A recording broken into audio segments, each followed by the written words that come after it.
Unik gila mainan ni.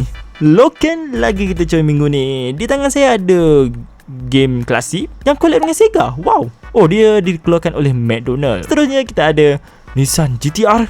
Ini bukan Nissan GTR. Ini Nias. Ada dua, 1:10 dan 1:14. Kalau korang berminat, silakan. Saya tak ambil. Seterusnya kita ada Nerf Ranger yang dikeluarkan oleh Nerf Elite 2.0.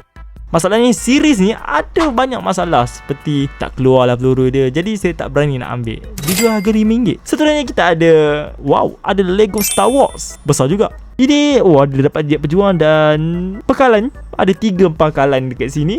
Kalau korang berminat, mestilah harga dia mesti keras punya. Dan di sini ada RS 7802 Origin RS. Ini masih lengkap. Jadi saya tak berani nak tanya sebab mungkin harga dia melambung juga. Di sana ada lagi Gundam yang warna biru. Kalau korang tahu, sila komen dekat bawah.